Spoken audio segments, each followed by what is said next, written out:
بسم اللہ الرحمن الرحیم۔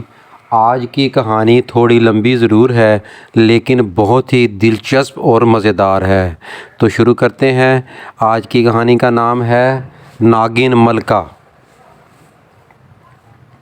عرصہ ہوا ملک فارس پر ایک بادشاہ حکومت کرتا تھا۔ وہ بڑا رحم دل اور انصاف پسند تھا۔ اس کا بیٹا شہزادہ رحمان بھی اپنے باپ کی طرح دلیر تھا۔ بادشاہ کو شکار کا بہت شوق تھا۔ وہ اکثر گھنے جنگلوں میں شکار کھیلنے جاتا۔ ایک دفعہ گرمی کا موسم تھا۔ بادشاہ کا دل شکار کھیلنے کو چاہا۔ حکم کی دیر تھی۔ تمام انتظامات ہو گئے اور بادشاہ شکار کے لیے چل پڑا۔ سارا دن بادشاہ شکار میں مصروف رہا۔ کئی شیر، چیتے اور بارہ سنگھے شکار کیے۔ شام ہوئی تو یہ شکاری قافلہ واپسی کے لیے چل دیا۔ ابھی آدھا سفر بھی نہ طے کیا تھا کہ بادشاہ کو ایک نہایت خوبصورت ہرن نظر آیا۔ بادشاہ نے فوراً کمان میں تیر جوڑا اور نشانہ لے چھوڑ دیا۔ ادھر کمان سے تیر نکلا، ادھر ہرن چوکڑیاں بھرتا بھاگ کھڑا ہوا۔ نشانہ خطا ہو گیا تو بادشاہ غصے میں آ گیا۔ اس نے گھوڑے کو ایڑ لگائی اور ہرن کے تعاقب میں چل دیا۔ محافظ اور وزیر وغیرہ بھی پیچھے لپکے، مگر بادشاہ تیز رفتاری سے گھوڑا دوڑاتا ان کی نظروں سے اوجھل ہو گیا۔ بادشاہ نے کئی بار ہرن کا نشانہ لے کر تیر چلائے لیکن ہرن کو ایک بھی نہ لگا اور ہرن جھاڑیوں میں غائب ہو گیا۔ رات کا اندھیرا جنگل میں اترنے لگا تھا۔ ہرن کے بچ نکلنے پر بادشاہ کو غصہ تو بہت آیا لیکن کیا کر سکتا تھا، اندھیرا بڑھتا جا رہا تھا، اس لیے اس نے واپس جانا ہی مناسب سمجھا۔ بادشاہ نے گھوڑے کی باگ موڑی اور ایڑ لگانے ہی والا تھا کہ رات کی خاموشی کو چیرتی کسی کے رونے کی آواز اس کے کانوں میں پڑی۔ بادشاہ چونک اٹھا۔ آواز کسی عورت کی تھی۔ اس ویران اور بھیانک جنگل میں عورت کہاں سے آ گئی؟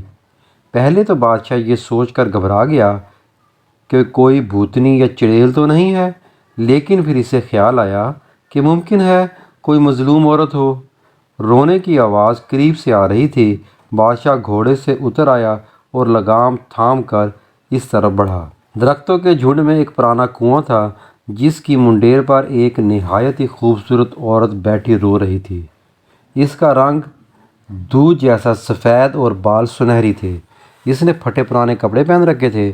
بادشاہ نے نزدیک جا کر بڑے نرم لہجے میں پوچھا، اے خاتون، تو کون ہے اور اس ویران جنگل میں بیٹھی کیوں رو رہی ہے؟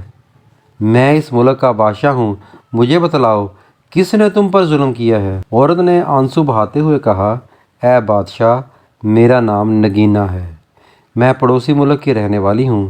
میرا باپ مر گیا تو چچا نے ساری جائیداد پر قبضہ کر لیا اور مجھے جنگل میں خونخوار جانوروں کا لقمہ بننے کے لیے چھوڑ گیا ہے۔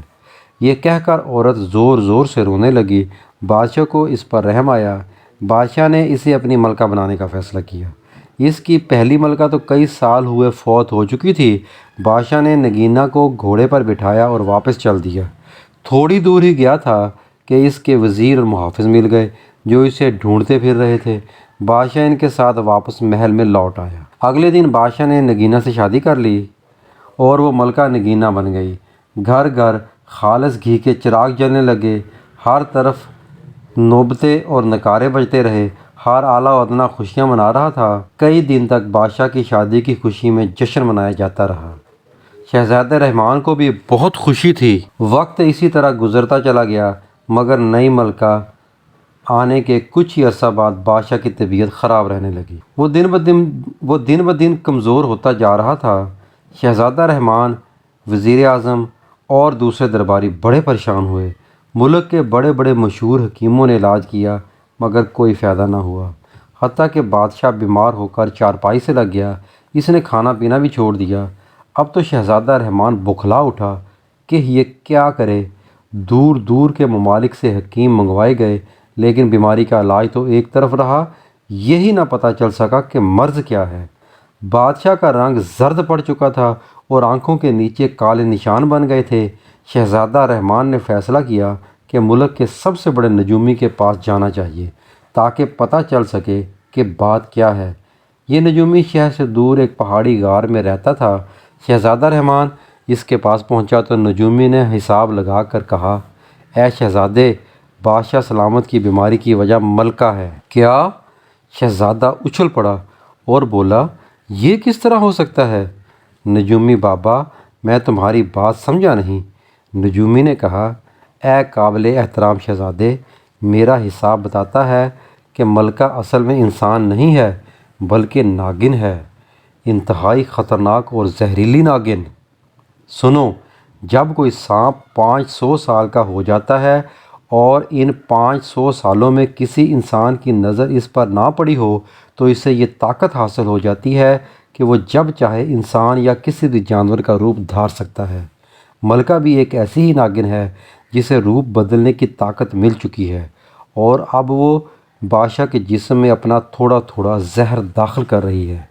شہزادہ رحمان نے پریشان ہو کر پوچھا، نجومی بابا، اگر تم صحیح کہہ رہے ہو تو ایک بات سمجھ میں نہیں آئی کہ آخر ناگن کو بادشاہ سلامت سے کیا دشمنی ہے اور وہ انہیں مار ڈالنا چاہتی ہے؟ نجومی نے دوبارہ ذائچہ بنایا اور کہا، شہزادے حضور، آج سے 10 سال پہلے بادشاہ سلامت نے جنگل میں ایک کالے ناگ کو ہلاک کر دیا تھا۔ وہ کالا ناگ اس ناگن کا بھائی تھا اور اب یہ انتقام لے رہی ہے۔ ناگن اگر چاہے تو ایک ہی بار ڈس کر بادشاہ سلامت کو ہلاک کر ڈالے، مگر وہ اپنا زہر تھوڑا تھوڑا بادشاہ کے جسم میں داخل کر رہی ہے تاکہ وہ سسک سسک کر مرے۔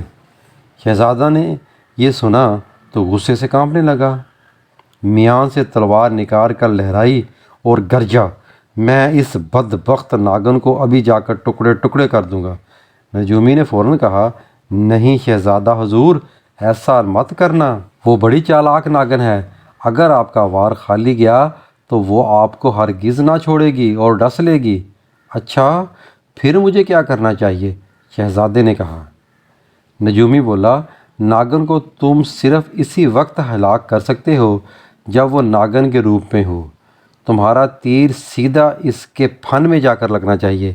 یاد رکھو، اگر تمہارا نشانہ خطا ہو گیا تو تم ناگن کے غصے سے نہ بچ سکو گے، وہ تمہیں ڈس کر ہلاک کر دے گی۔ شہزادے نے سوال کیا، لیکن اے نجومی بابا، میں ملکہ کو انسان سے ناگن کے روپ میں آنے پر کس طرح مجبور کر سکتا ہوں؟ نجومی نے مسکرا کر کہا، اس کا حل بھی میرے پاس ہے، میں تمہیں ایک خاص دوائی کی پڑیا دیتا ہوں، تم آج رات کھانا کھاتے وقت ہوشیاری سے وہ دوا پانی میں حل کر کے ملکہ کو پلا دینا اور بادشاہ کی خوابگاہ میں موجود پانی کی سراہی کو خالی کر دینا اور خوابگاہ کے دروازے پر تالا لگا دینا۔ اس دوائی کے اثر سے آدھی رات کے وقت ملکہ کو شدید پیاس لگے گی اور پھر جو ہوگا وہ تم خود ہی دیکھ لو گے، مگر ایک بات دھیان سے سن لو، یہ کام بڑی ہوشیاری سے کرنا، ملکہ کو ذرا برابر بھی شک نہیں ہونا چاہیے۔ شہزادے نے نجومی سے دوائی کی پڑیا لے لی اور کہا، نجومی بابا، جیسا تم نے کہا ہے میں ویسا ہی کروں گا۔ یہ کہہ کر شہزادہ واپس محل میں آ گیا۔ رات ہوئی اور کھانے کا وقت آیا تو شہزادے نے بڑی ہوشیاری سے دوائی ملکہ کے پانی کے گلاس میں ڈال دی۔ ملکہ کو پتہ ہی نہ چل سکا اور وہ پانی پی گئی۔ تھوڑی دیر بعد ہی شہزادہ اٹھ کھڑا ہوا۔ ملکہ نے حیرانگی سے کہا، کیا بات ہے شہزادے، آج تم نے بہت کم کھانا کھایا ہے، تمہاری طبیعت تو ٹھیک ہے؟ جی ہاں، بس آج بھوک کچھ کم تھی، آپ اطمینان سے کھائیے، شہزادے نے مسکراتے ہوئے کہا اور کمرے سے نکل آیا۔ باہر آتے ہی وہ تیزی سے دوڑتا ہوا بادشاہ کی خوابگاہ پہنچا اور صراحی کا پانی بہا دیا۔ اس کام سے فارغ ہو کر شہزادہ خوابگاہ کے سامنے والے کمرے میں چھپ گیا۔ کچھ دیر بعد ہی بادشاہ اور ملکہ خوابگاہ میں چلے گئے۔ شہزادے نے فوراً نجومی کی ہدایت کے مطابق باہر تالا لگا دیا اور خود تیر کمان لے کر روشن دان میں بیٹھ گیا۔ بادشاہ اور ملکہ مسہری پر پڑے سو رہے تھے۔ آدھی رات سے زیادہ گزر گئی تھی تو یکا یک ملکہ کو زوردار پیاس لگی۔ وہ اٹھی اور صراحی سے پانی لینا چاہا، مگر صراحی تو شہزادے نے پہلے ہی خالی کر دی تھی۔ ملکہ نے دروازہ کھول کر باہر نکلنا چاہا، لیکن دروازہ تو بند تھا۔ شہزادہ رحمان روشن دان میں چھپا بیٹھا یہ سب منظر دیکھ رہا تھا۔ دوائی کے اثر سے ملکہ کو ایسی زبردست پیاس لگی کہ اس کا منہ کھل گیا۔ اسے یوں لگا جیسے حلق میں کانٹوں کا جنگل اگ آیا ہو۔ ملکہ پریشان ہو گئی کہ کہاں سے پانی حاصل کر کے پیاس بجھائے۔ خوابگاہ سے ایک چھوٹی سی نالی باہر کو جاتی تھی۔ یہ خالی نالی گندے پانی کے نکاس کے لیے بنائی گئی تھی۔ ملکہ نے فیصلہ کیا کہ ناگن بن کر نالی کے راستے باہر جا کر پانی پینا چاہیے۔ وہ دبے قدموں بادشاہ کے پاس آئی۔ بادشاہ تو گھوڑے بیچ کر سو رہا تھا۔ ملکہ کو جب یہ اطمینان ہو گیا کہ بادشاہ بے خبر سویا پڑا ہے تو اس نے زمین پر ایک لوٹ لگائی اور اگلے ہی لمحے فرش پر ملکہ کی جگہ ایک سیاہ ناگن موجود تھی۔ شہزادے نے جب یہ منظر دیکھا تو کانپ اٹھا۔ نجومی بابا نے سچ ہی کہا تھا۔ ناگن کی سیاہ کھال چمک رہی تھی اور وہ بل کھاتی لہراتی نالی کے راستے باہر نکل گئی۔ شہزادے کو وقت ہی نہ مل سکا کہ تیر چلا سکے۔ شہزادہ جلدی سے روشن دان سے اترا اور گھوم کر باغ میں پہنچ گیا۔ اسے یقین تھا کہ ناگن ملکہ باغ کے تالاب میں پانی پینے گئی ہے۔ چاندنی رات تھی۔ چاند کی زرد روشنی میں سبزہ بڑا بھلا معلوم ہو رہا تھا۔ شہزادے کا خیال بالکل درست تھا۔ ملکہ واقعی تالاب سے پانی پی رہی تھی۔ پانی پینے کے بعد اس نے پھن پھیلا کر ایک زوردار پھنکار ماری۔ شہزادہ ایسی جگہ چھپا کھڑا تھا کہ ملکہ کے پھن کا نشانہ نہیں لے سکتا تھا۔ ناگن ملکہ کچھ دیر کو گھاس پر لہراتی رہی، پھر ایک طرف چل پڑی۔ اس کا رخ خوابگاہ کی طرف نہیں تھا بلکہ وہ محل سے باہر والے راستے پر جا رہی تھی۔ شہزادہ رحمان اس کے پیچھے پیچھے تھا۔ محل سے نکل کر ملکہ اس راستے پر ہو لی جو جنگل کو جاتا ہے۔ شہزادہ رحمان بڑی ہوشیاری سے اس کا پیچھا کر رہا تھا۔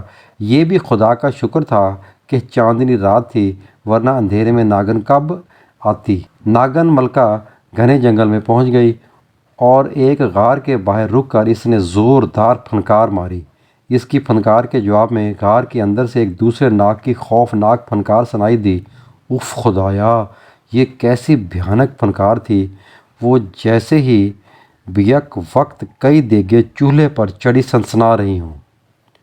پھنکار کے ساتھ ہی جھاڑیوں اور سرکنڈوں کے ٹوٹنے کی آوازیں آئیں اور پھر ایک نہایت ہی بڑا اژدہا نمودار ہوا۔ اژدہے کے جسم پر سنہرے رنگ کا تاج تھا جس سے تیز شعاعیں نکل رہی تھیں۔ یہ جنگل کا شیش ناگ تھا جو ناگن کے سامنے آ کر پھن پھیلا کر کھڑا ہو گیا۔ ناگن سرمستی کے عالم میں جھوم رہی تھی۔ شیش ناگ کی آنکھیں شعلوں کی مانند دہک رہی تھیں اور دو شاخی زبان بجلی کی طرح لپ لپا رہی تھی۔ دونوں ناگ کچھ دیر ایک دوسرے کو دیکھتے رہے، پھر ناگن شیش ناگ سے لپٹ گئی اور وہ دونوں ناچنے لگے۔ شہزادہ رحمان اس دوران ایک درخت پر چڑھ چکا تھا۔ وہ انتہائی حیرت ناک اور خوفناک منظر دیکھ رہا تھا۔ تیر کمان اس کے ہاتھ میں موجود تھا اور وہ مناسب موقع کی تلاش میں تھا۔ کچھ دیر تک ناگن اور ناگ ناچتے رہے، پھر ایک دوسرے سے علیحدہ ہو گئے۔ شیش ناگ اپنے غار میں واپس چلا گیا اور ناگن واپسی کے لیے مڑی۔ یہی وہ لمحہ تھا جس کا شہزادے رحمان کو انتظار تھا۔ ناگن کا پھیلا ہوا غلیظ چپٹا سر اس کی آنکھوں کے عین سامنے تھا۔ شہزادے نے خدا کا نام لیا اور تیر چھوڑ دیا۔